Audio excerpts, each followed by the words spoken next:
Hello! What's going on, everybody? Welcome back to another reaction video. This time I'm going to be reacting to my original group stage predictions for the Champions League, which I recorded about 2 months ago. Just kidding, 3 months ago. Damn, time flies. I know I made some serious mess ups here. I'm not too proud of this prediction video, but I guess that's going to be the fun in reacting to this. I don't even remember the exact order of where I place all the teams for some of the groups, but I already know I messed up on quite a bit. So without any further ado, let's get into it. Alright, Group A starting off already with a bang. Manchester City, PSG, RB Leipzig, and Club Brugge. What an intense group. A lot of really good sides here. Club Brugge can even pull off an upset, but I'm going to put them in 4th for this video. As much as I want to see Leipzig pull an upset and get 2nd over one of these huge teams, they lost a lot of their key players this season. Still have a talented squad, but it's going to be tough for them. 3rd place seems realistic, honestly.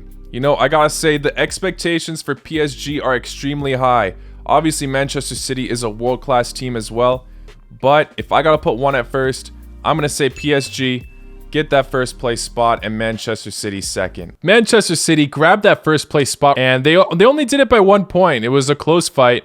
And obviously, I knew it was going to be between either Manchester City or PSG. I can't beat myself up too much for that one. At the time, the hype for PSG was real. Now, people are starting to doubt them a tiny bit, but still definitely one of the sides with the most talent in the Champions League. It was a close race, and it easily could have happened. If PSG beat Club Brugge on the first day, then they'd be in 1st right now. Simple as that. So yeah, close fight. Props to Manchester City for topping the group. Let's see if they can actually win the Champions League this time, though. Moving on to Group B. Another insanely deadly group. We got Atletico Madrid, Liverpool, Porto, and AC Milan. Please don't tell me I put Liverpool at 2nd. I think it's going to be a very close race, really neck and neck on points. I'm going to put Porto at 4th. I'll put AC Milan at 3rd. Liverpool 2nd. Oh my god, are you freaking kidding me? I actually put Liverpool at 2nd. They bossed it. 6 wins. And I thought Atletico Madrid would top them when they were struggling to even qualify. They ended up doing it, getting 2nd place.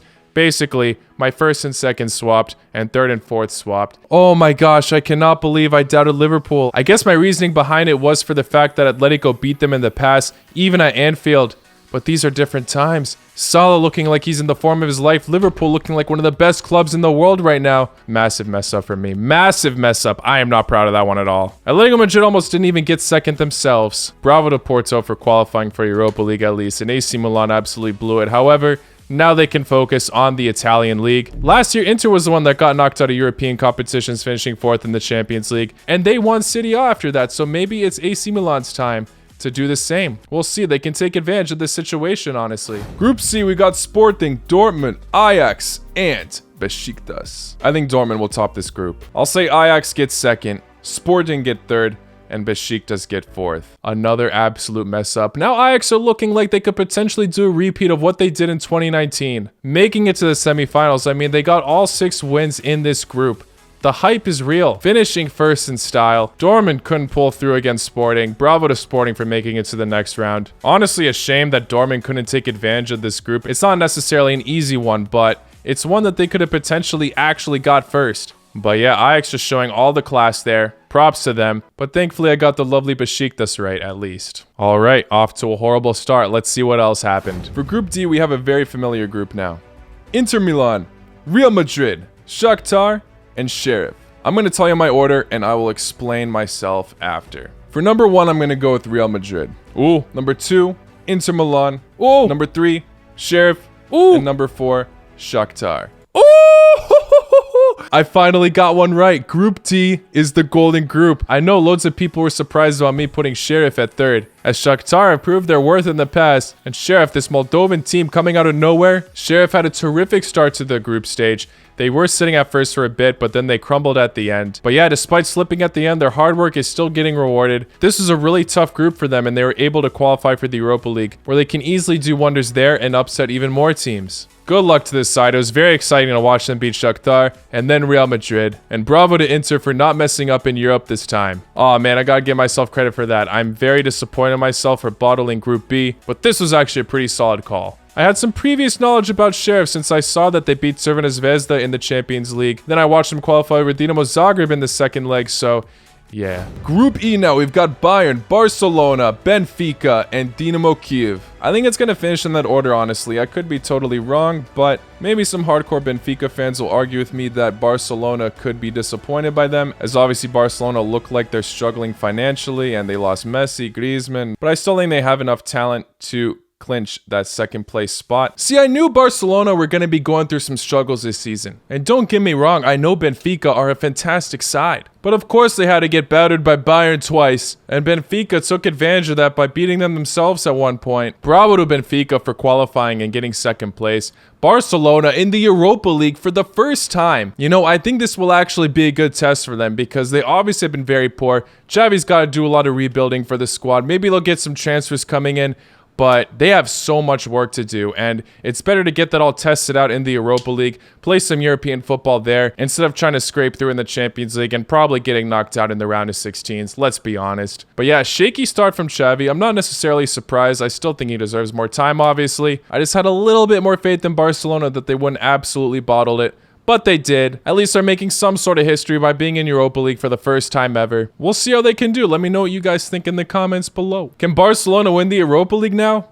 Honestly, my prediction is no. Can't lie, I'm a bit disappointed for having some more faith in Barcelona, but it is what it is.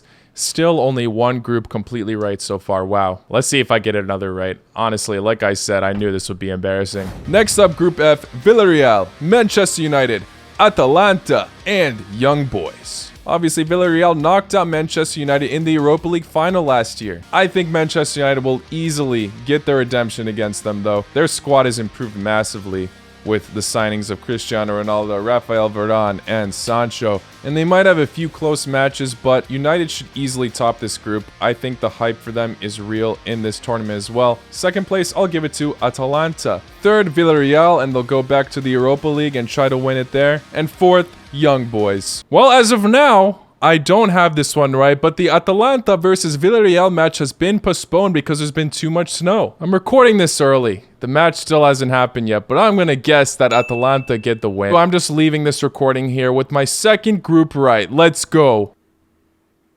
Well, that was embarrassing. I was confident Atalanta could do it at home. Overall, they've been looking like they're in good form, but Villarreal was able to put a lot of goals past them, so fair play to them.